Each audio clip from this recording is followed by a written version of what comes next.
ናታን አርጁን ደብድቦታል። አርጁንም እየቆየ ሲያስበው እንግዲህ እጅግ በጣም እየተናደደ ነበረ የነበረው። እጁን ሰብስቦ በአይኑ የሚማታ ይመስል አይኑን እያጉረጠረጠ ወደ የነ ኤቢ ቤት ሄዷል።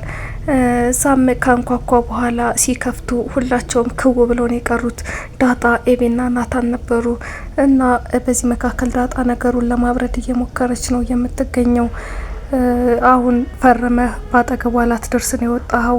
አሁን እና አባዬ ከሰሙ ድጋሚ ትታሰርና ረጅም ጊዜ እስር ቤት ትገባለህ። ስለዚህ እሷ ደግሞ አንተን እጅግ በጣም ነው የምትወድ፣ ውጭ ትነጋገራላችሁ በማለት እንደምንም አባብላ እሸኝተዋለች። በዚህ ሰዓት ኤቢ ናታንን እቅፍ አርጋ ስርስሩ እያለች ነበር የምትገኘው። እሱ ወንድሟ ነው፣ አንተን ለማስቀናት ብላ ነው፣ እወደዋለሁ፣ ጓደኛዬ ነው ያለች፣ አታስብ፣ አንተን ነው የምትወድ ያለች እሱን እንግዲህ ለመሸወድ እየሞከረች ነበረ። እሱም እግዚአብሔር ይስጠው ተታሎ ሄዷል ማለት ነው። እናቶ ደረጀ እንግዲህ አዲሱ ቤታቸው ገብተዋል። አጓጉዘው የሚያምር ትልቅ ቤት ውስጥ ገብተዋል ማለት ነው። ምጥን አሁንም ከውሃ ጋር መገናኘቷ አልቀረም። እንደውም ቀረብ ብሎልናል፣ ከበፊቱ በቶሎ እንገናኛለን እያሉ ስለ ቤታቸው ትልቅነትና ውሃ ደግሞ ጉራ ጨምራበት እኛ እኮ በጣም ሀብታም ነን፣ ብዙ ቤት አለን በማለት ምጥንን እያበሸቀቻት ነው የምትገኘው። እኛም ብዙ ቤት ባይኖረን ቤታችን እጅግ በጣም ትልቅ ነው እያለቻት ነው ምጥን። ጨዋታቸው እጅግ በጣም ነው ደስ የሚለው። በቃ እውነተኛ ጓደኞች ናቸው ምጥንና ውሃ ማለት። ቅንነታቸው ወዲያው በሸሸቃሉ፣ ወዲያው ደግሞ እቃ ረስተውት ወደ ጨዋታቸው የሚያወሩት ወሬ ሁሉ እጅግ በጣም ነው ደስ የሚለው። ሁለቱ ጓደኛሞች ማለት ነው። እና በዚህ መካከል ያው ከከድር ሱቅ መራቃቸው ሳያሳስባቸው አልቀረም። ምክንያቱም የረመዳን ሾርባ ለምደዋል መሰለኝ።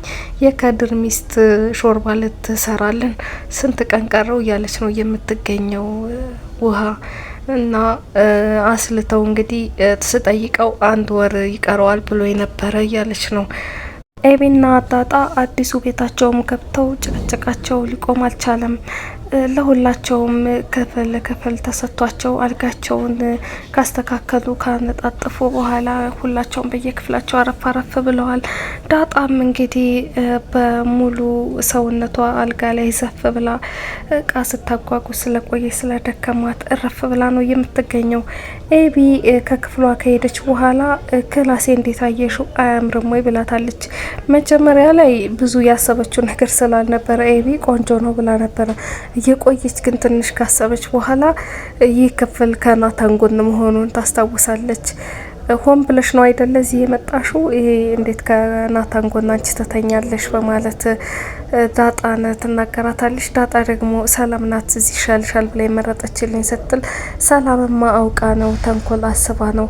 የልጇን ጉዳይ እንግዲህ ዝም ስትባል ደግሞ በናታን አንቺን ለማጣበስ በዚህ ጉዳይ መጣች ማለት ነው በማለት አዲስ አጀንዳ ፈጥራ አንቺ ከውሃ ክፍል ትሆኛለሽ፣ ውሃ ደግሞ እዚህ መተኛት አለባት በማለት አዲስ ብጥብጥ አንስታለች ማለት ነው። ዳጣ ደግሞ በቃ ምርር ያላት ነው የምትመስለው። እምቢ ብላለች። ለትዬ ነግራትና ውጭ ካለችኝ እወጣለሁ በማለት እየተከራከረች ነው የምትገኘው። አቶ ደረጀ ወደ አውሮፓ ሂዷል። ለ1 ሳምንት ያክል ይቆያል ብላለች ወይዘሮ ማርታ።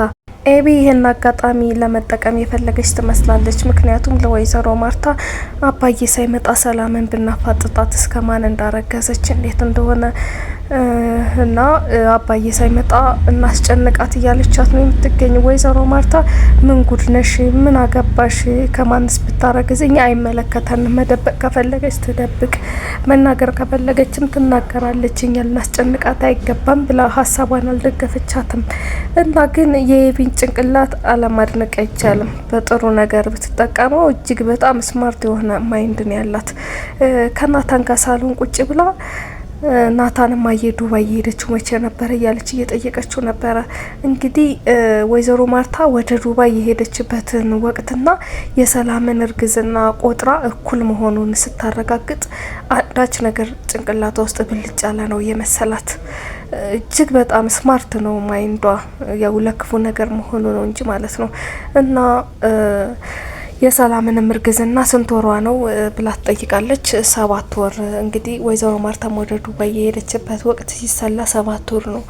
እና ናታን ይህ ምን ያገናኘዋል በማለት መልሶ ይጠይቃትና ያው ሀሳቧ ስለገባው እጅግ በጣም ተንኮለኛ ነሽ፣ የወላጆችሽን ገመና መሸፈን አለብሽ፣ ይህ ነገር እንደማይፈጠር እርግጠኛ ነኝ፣ ቢፈጠርም ግን መሸፈን አለብሽ ብሎ እንግዲህ ከኖህ ጋር ያለውን መጽሐፍ ቅዱሳዊ ቃል እየተነተነላት ነበረ።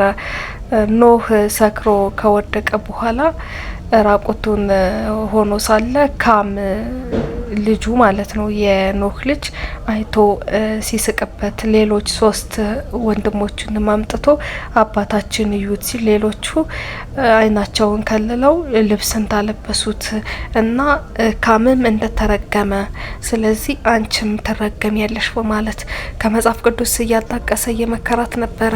ኤቢ ግን እናት የሚገባትም አይደለችም።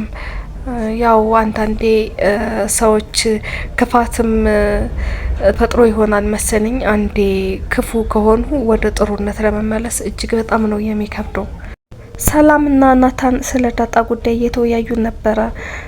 አትወደኝም፣ እንደዚህ አይነት ነገር የማይገባትም፣ ከእንግዲህ በኋላ ተስፋ ቆርጫለሁ ምናምን እያለ ነው የሚገኘው። ሰላም ግድ የለህም በእኔ ሆነብህ፣ 1 ሳምንት አኩርፋት፣ ብታናግርህም ዝም በላት፣ ዝጋት ብለዋለች።